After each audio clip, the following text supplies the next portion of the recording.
Well, what's good, everybody? Welcome to a very special episode of The First Cut. I, of course, am the coach, joined live by Greg DuCharme and Kyle Porter. Gentlemen, rare is the time that we come on live on a Wednesday afternoon, but today is a special day.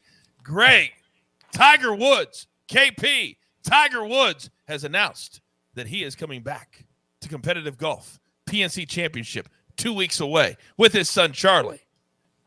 He knows how to stir it up. Greg, talk to me. Your initial reaction to this news.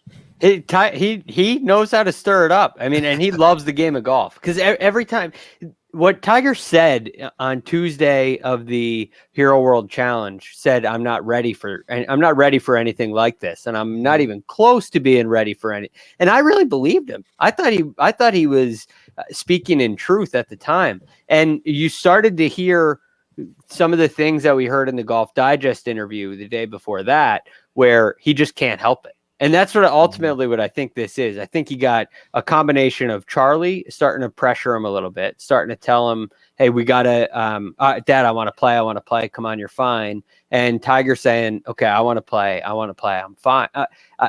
And so now here he goes. He's playing. So it's very exciting. It definitely, the game of golf continues for the whole year.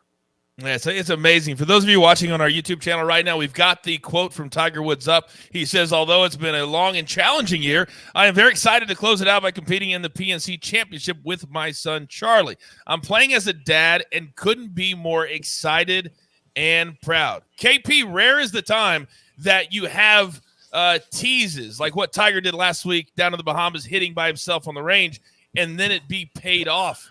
But this is a big-time payoff, is it not? Well, I think the cat kind of looked at the attention that I was getting from this book that I released and was like, so true. Listen, we can't have this. We can't have this clown who, just is all about the irreverence of golf running around like this. I feel a little hoodwinked. We talked about this, I think, on Sunday, Coach, me and Craig and Rick did, which Rick just ejecting on like one of the biggest news days of the year. Yeah. Yeah. Real convenient. I feel. Yeah. You want to pull that up? Let's go ahead and pull that. I didn't mean to interrupt you, but it needs to be said and showed who's committed to the show. And this is where our beloved leader, Rick Run Good is. Rick Run Good to vacation. Yeah. Rick ran to vacation. The irony is that Rick is probably the most consistent and most committed to the show. No question. This is killing him right now. Knowing that the three of us are talking about this without him is validating for me. It's enjoyable for me because I know it's driving him crazy. Missed a show. Has he missed a show since? Wait, is his wife is she wearing a U.S. Open mask? Can you zoom in on that? That'd be on brand. Yeah. That would be on brand for. Yeah, that's from the U.S. Open. Well, no, I think it's got all the major trophies. So there's a green jacket in there. That's very. At least she supports the world of golf, and Rick clearly does not because he's not here. I mean, I was taught growing up that you make yourself available 24/7. So with that being said, Rick, hey, enjoy your vacation. You may or may not be the host of the show when you get back. I don't know. Also, no shaming, but like we couldn't get our boy better tickets than JetBlue and Coach. Like, yeah, really. You're right. You're riding back in 16C, Rick. Come on. But KP, let's get back to your answer because I know you've got a lot to say. Yeah, I feel a little hoodwinked by the cat. He just, like the way he talked, and we haven't talked with you about this, Coach, but the way he spoke.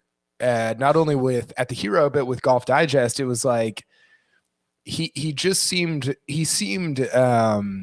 tired. Like he seemed just kind of tired of the whole deal, and deservedly so. Nobody's been through more life stuff maybe than Tiger over the last 20 years, and some of that is he's brought upon himself, and some of it is like just the fallout of like being that famous. It's just been a weird and like I think really difficult life in ways that people don't really understand for him. And he just seemed like tired of all that.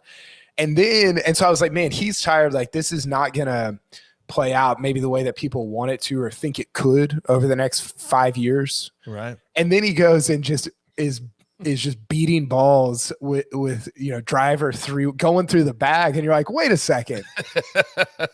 Right. That doesn't really match up with what I was hearing in this press conference.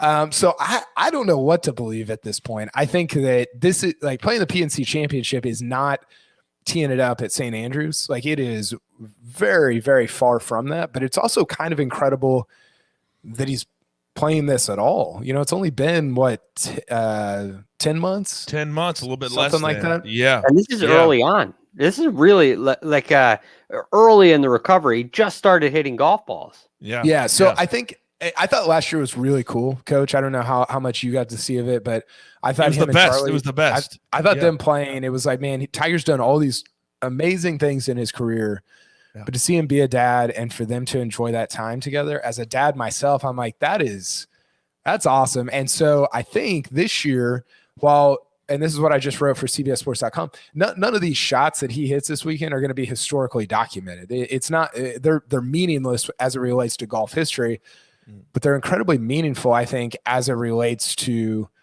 Tiger's life and his recovery and his family and all those things. So I think that'll be pretty cool.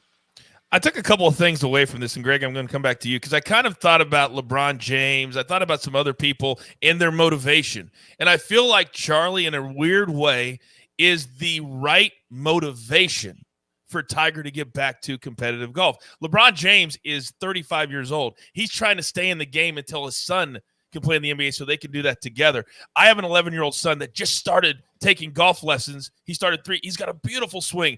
It's the most enjoyable time of the week for me is sitting out there watching him take these golf lessons. So Tiger, I think that you already pointed out, I think that Charlie really said, Dad, I want to play in it again. He's clearly got a ton of game. And so Tiger clearly in his thing said, I'm going out there as a dad. But make no mistake about it, he's going to be testing the waters and testing that leg. And as we move forward, I don't think it's out of bounds, Greg, for us to start thinking about when would be the correct time and the appropriate time for him to tee it up again on the PGA Tour. I don't think you're far off at all there, Coach. And the reason is we're going to get to see him play through the bag. We're going to get to see drivers all the way down to the putter. We're going to get an idea of what that looks like.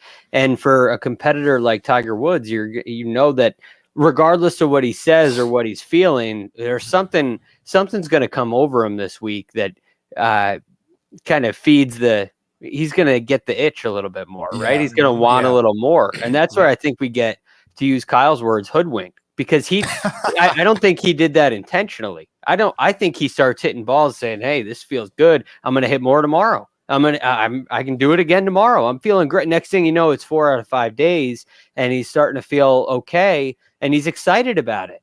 Mm-hmm. And then all of a sudden Charlie's saying, hey, Dad, I want to play. You're ready to play. Let's play. Well, you can use all my tee shots, Dad. We don't even need you. We're good. We're good. He probably would need to anyway. That's what happened last time, right? They were so good. Yeah, I think I honestly believe KP that Tiger did not want to take away, even though he hit the balls on the range there. He didn't want to take away from the focus on his event and on his foundation. I think that's why he didn't announce it last week. I really, really do. He obviously knew he was going to play. He knew when he did all those interviews he was going to play. So why do you believe, KP, he waited until today? I think it's probably a combination of those two things. Like, not just it's your first press conference back. You don't want to just jump in and be like, hey, you kind of set expectations if you do that, right? You kind of set these expectations of like, oh, Tiger's like back. If the first thing that people hear is, hey, I'm playing, it's like, oh, people don't care if it's people don't even know what the PNC championship is. That's right. That's right. Like, they don't care that that's what it is. To them, it might as well be the memorial. And you're like, well, those are very different things. And so I think if that's what your lead is, then you kind of set expectations to be something that maybe you don't want them to be. To Greg's point, one of my favorite reactions, I watched the whole press conference with Tiger at the Hero. It might have been my friend Dylan Deshay, whose last name I can never say, for golf.com. was the one I think that asked him about, hey, you talked about just the like how much you love a ball and a club like connecting, and Tiger gave this almost like groaning sound. He was like, oh, and it was like my very favorite version of Tiger is when he is nerding out on stuff like that, because he's a sicko. Like he's in as deep as all of us in loving like just flushing a ball. Like I think Tiger, like I think his love and desire for flushing a 4-iron is greater than his love and desire for winning at Torrey Pines. I truly do. I agree with that. I think one leads to the other, right? But I think Greg hit on that there, that Tiger's desire to do that is there's going to be some momentum behind that. Now, I don't think he's going to play 10 events next year. He might not even play one, but I do think there's at least now some maybe hope for the future that maybe he does tee it up at St. Andrews next year. I don't think that's a crazy, I don't think that would be a crazy outcome from what we've seen over the last couple of weeks. Let's close this out here because we're gonna have plenty of time to talk about this and flush this out over the course of the next month or so, because we're in December. There is no other golf happening, so it's a great way to do that. But let me ask you this as we close this out. Greg first, and then KP. You can piggyback here. If Tiger does complete this comeback, we've seen him do it with his back. We've seen him do it other times with the scandal. Where would this rate, not just in golf comebacks, Greg, but where would this rate just in comebacks in sports history if he's able to tee it up next year at Augusta or any of the majors? If he wins another major, I don't know. Just teeing it up. And just teeing it up. If he just tees it up in a major, I think it's still behind the 2019 Masters. Right? 2019 Masters is the peak. It's right crazy. there. It's the top. And that's near the. I mean, that's on the. Well, I'll put it this way, Coach. It's on the Mount Rushmore of sports comebacks. 2019. And if he were to just to play, I don't think it gets to that level. I don't think it gets to a Mount Rushmore. But if he were to play something and win, which I think is highly unlikely, and that's why it would go to number one. If Tiger wins another major, it would be the best sports comeback of all time, because it's 2, 3. It's comeback number. You say the number, but I think it's so unlikely that that's what would make it number one if it were to happen. Wow. KP, what do you think?